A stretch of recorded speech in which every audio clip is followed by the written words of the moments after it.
Welcome to SpeedyPodz episode 50. Yeah. Imagine just, picking up your phone and realizing it just had a full-on, highly nuanced text conversation with your boss. Yeah, like negotiating a shift change or something. Exactly. And you didn't even type a single word. It sounds like a sci-fi script, but I mean, that is literally our current reality. It really is, yeah.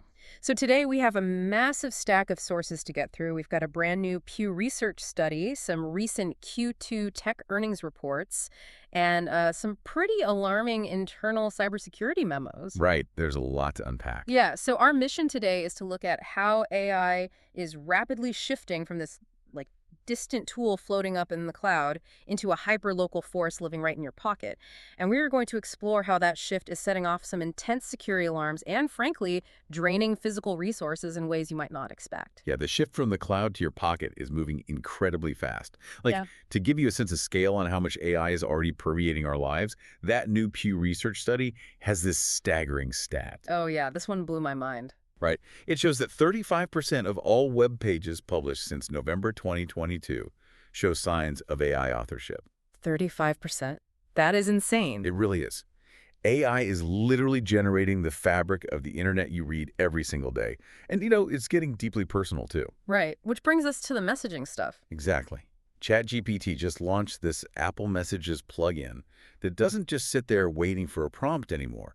It actively reads your inbox, sorts your ongoing conversations, and just automatically drafts texts for you. It feels like some kind of digital ventriloquist act. I mean, you have got my phone talking to my friends on my behalf. Yeah, doing the heavy lifting for you. Right, but if my AI is just texting your AI to set up lunch, we are completely removed from the loop. Are we even actually communicating anymore? Well, that convenience comes with a massive blind spot, honestly. Hey. When you allow an AI plugin to read your most intimate text messages, the servers holding that data suddenly become like the ultimate targets for hackers. Oh, for sure. The honeypot of all honeypots. Exactly.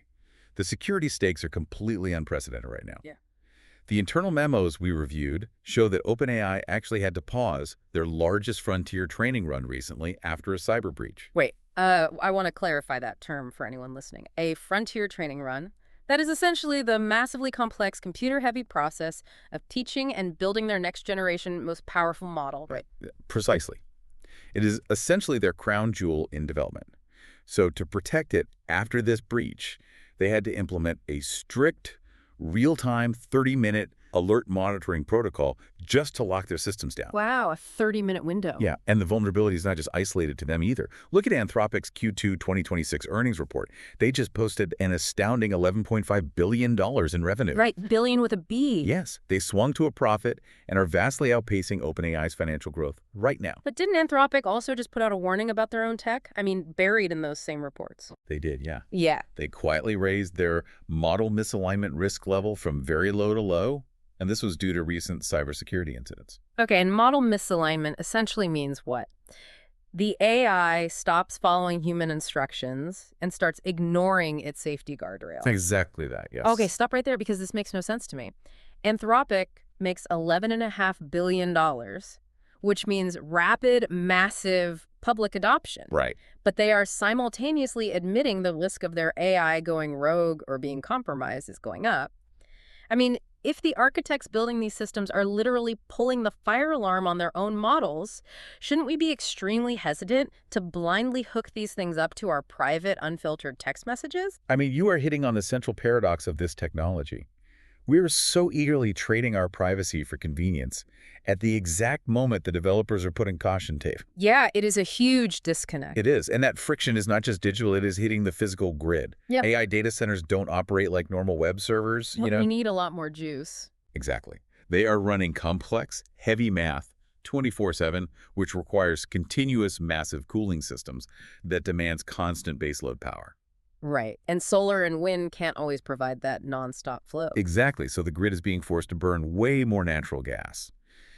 The demand is so intense right now that natural gas prices could triple, potentially hitting over $10 per million BTUs. And a BTU is just the standard unit used to measure and price energy, right? Yep, exactly. So we are talking about the actual fuel used to heat homes. I mean, it's like we just built a massive fleet of digital supercars, but completely forgot to check if the physical world has enough fuel to run them. That is a great way to put it, yeah. And worse, the fuel these supercars are burning is being siphoned directly out of the local power grid that you and I rely on. The digital demands of these language models are quite literally competing for the physical resources you need to live comfortably. Hmm. I mean, the boundary between machine output and human infrastructure is just dissolving rapidly. So, bringing this all together for you listening, AI isn't just an abstract tech story anymore. I mean, it is a physical force actively driving up your monthly energy bills. Yeah, and it is writing a third of the internet you consume. Exactly. And it is stepping in as the middleman in your private relationships. It really forces a hard look at what remains truly authentic in our daily routines. Which leaves us with a pretty wild thought to chew on. I mean, if 35% of the new web is already generated by machines and our phones are slowly turning into bots texting other bots, Right. how long until 100% human-made content becomes a rare, highly expensive luxury good? Thanks for watching SpeedyPodz. We'll catch you in the next one.